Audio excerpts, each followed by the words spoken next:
Nos contabas de el conflicto entre Estados Unidos y China.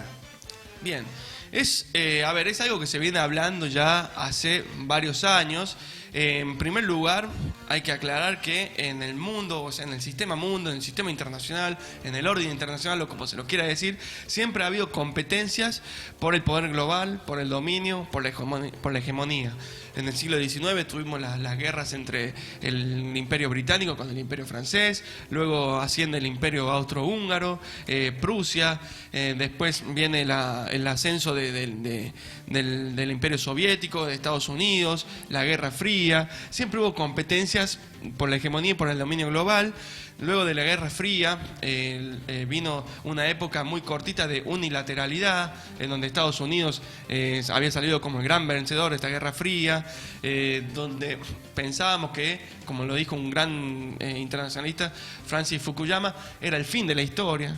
Esto de plantear el fin de los conflictos, ya está, ganó el capitalismo, ganaron las sociedades libres, el libre mercado, los regímenes democráticos. Bueno, esto duró poco, esta unilateralidad se fue difuminando por sí misma, no hubo una potencia que le compita, pero emergieron otras, sobre todo en Asia. Estamos hablando precisamente de China, comandada por el Partido Comunista. Hizo un par de reformas en la década del 80, pasó de un socialismo de Estado a un capitalismo de Estado, es decir, hizo modificaciones en el sistema económico, abrió la economía y salieron 700 millones de personas de la pobreza con esa reforma que se hicieron, un crecimiento económico sin precedentes en la historia mundial. Y China se posiciona hoy como la segunda economía mundial, cuando hace 30 años estábamos hablando de una economía pobre, agraria y con escasa influencia en el nivel mundial. Hoy China le compite directamente la nueva hegemonía de Estados Unidos. Estamos hablando de la guerra tecnológica, la guerra por ciberseguridad, y ahora el epicentro está en el 5G, en la tecnología del 5G. En esto tiene que ver las políticas de baneo que Estados Unidos está impulsando contra Huawei, una empresa telefónica china, una empresa de tecnología, que sería como Apple o Microsoft en Estados Unidos o Samsung. Huawei está siendo baneada de las líneas de 5G de Estados Unidos, se está presionando para que lo hagan en Europa, ya lo hizo Gran Bretaña también, acusándolo que a través de esta red de tecnología, de alta tecnología, la empresa podría ser obligada por el Partido Comunista Chino a espiar y a brindar información. Está sucediendo algo similar con TikTok. ¿Ah, sí? Con TikTok, que dicen que también recopilaría información para el régimen chino. Exacto. Bueno, están todas estas cuestiones, ¿no?, de denuncias entre ambas potencias. Estados Unidos expulsó al consulado chino en una localidad de Texas porque decían que estaban haciendo espionaje. China está tomando medidas represalias. Y esto tiene que ver, Pachu, desde que gana Trump en 2016, empieza una guerra comercial, que es con esto, ¿no?, de incrementar los aranceles, de aumentar el proteccionismo. Y hay una retirada de ambos países de distintos bloques. Por ejemplo, en los últimos 4 años, China retiró el 70% de la inversión que hacía en Europa, 70%.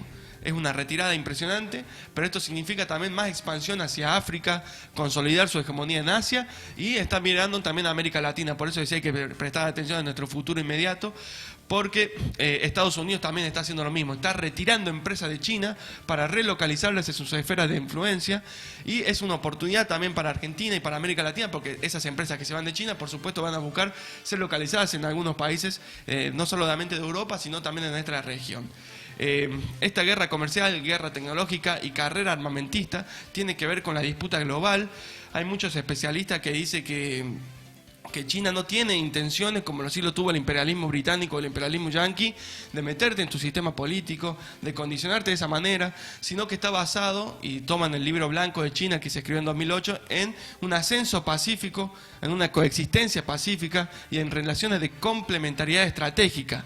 Es decir, yo tengo lo que vos necesitás, vos tenés lo que yo necesito, tengamos relaciones de win-win. Esto fue un poco la relación que tuvo China con África. China necesitaba los recursos energéticos, sobre todo, y los recursos naturales de África, modificó y transformó las estructuras, la infraestructura de estos países, y por supuesto para su beneficio, pero también dando algo a cambio. ¿Y por qué digo que esto puede plantear, o tiene que plantear un panorama convulsionado para la región? Porque esta política de baneo que tiene Estados Unidos con Huawei quiere que se replique en todo su ámbito de influencia, ¿no? Es una disputa que se está dando ahora en la Unión Europea, y ya en enero de 2020 la Embajada de Estados Unidos en Buenos Aires alertó al nuevo gobierno al respecto de esto. No le den la red de 5G a Huawei porque hace espionaje, desestabiliza cibernéticamente. Y en el caso de que esto se recrudezca con una reelección de Trump ahora en noviembre, si es que se hace, porque Trump creo que quiere modificar el tema de las elecciones, nos puede poner en un apriete como región al que nos obliguen a elegir un bando u otro, como ya ha pasado. Me acabo de comprar un teléfono chino, así que estoy como siendo un antiimperialista, podríamos decir. O un imperialista chino. O un huevón que se va a clavar y no va a poder usar todos los beneficios de Y no sé, las redes telefónicas, ¿no? ¿Qué celular es? Un Xiaomi. Un Xiaomi. Bueno, no lo nombran Xiaomi, todavía el tema es con Huawei, pero tranquilamente si esto se recrudece, podría ir para ahí, porque, a ver, Estados Unidos te banea a Huawei, ¿no? Del 5G. Te pone aranceles para tu producto, no te deja entrar. ¿Qué va a hacer China? China va a empezar a tener represalias de la misma manera, y esto puede afectar a la economía mundial, al comercio internacional. China para Argentina es el principal inversor, es nuestro principal destino de las exportaciones, es un socio estratégico de gran importancia, y Estados Unidos sigue siendo la potencia militar por excelencia, y obviamente que Argentina está dentro de las esferas de interés de Estados Unidos. Por lo tanto, en un recrudecimiento del conflicto entre Estados Unidos y China, nos puede poner una aprieta a nosotros, y como Estado y como región tenemos que tener una política exterior ya pensando en estos posibles escenarios, que imagino igual que lo están haciendo. Tengo amigos que trabajan en la Cancillería y me están alertando que hay un departamento de seguridad que está prestando atención a esto, a cómo está moviéndose Brasil y a cómo se puede mover el mundo en los próximos meses, sobre todo en la post-pandemia, cómo se puede venir esto, ¿no? Y si Trump no gana las elecciones, no es que va a cambiar mucho las cosas, porque Estados Unidos estructuralmente concibe a China como una amenaza.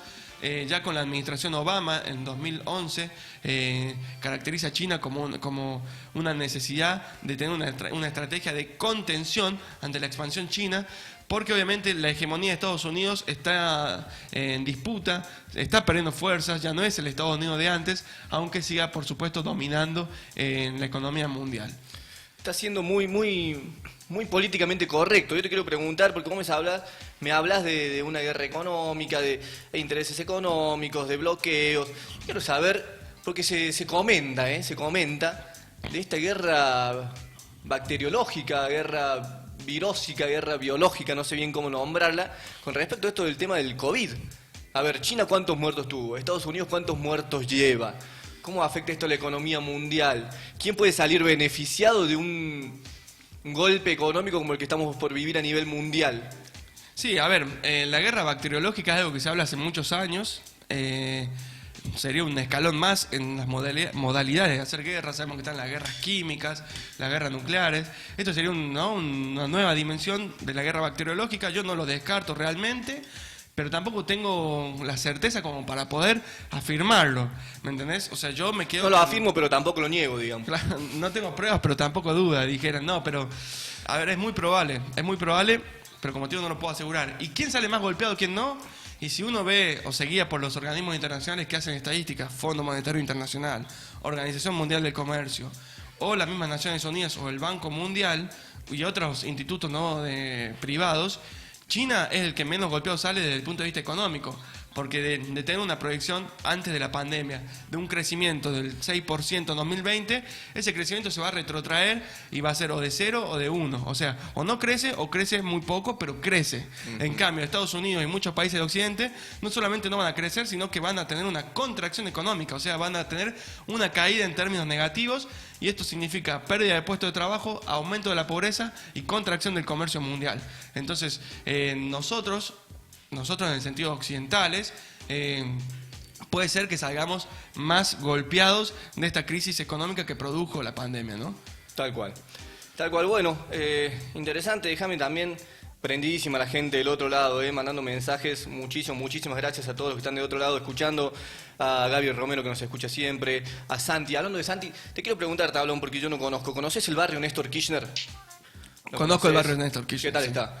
Y la verdad que se nota, digamos, ahí la expansión, ¿no? de La Rioja, la expansión urbana, porque realmente yo no lo conocía. Hace 2 años, cuando volví a La Rioja, me tocó ir para esos lugares y es como si hubiese ido a otra ciudad directamente. Bueno, te cuento que tengo una propuesta para el barrio Néstor Kirchner. A ver, Lauti, si tenemos la placa, porque se viene una nueva propuesta gastronómica exclusiva.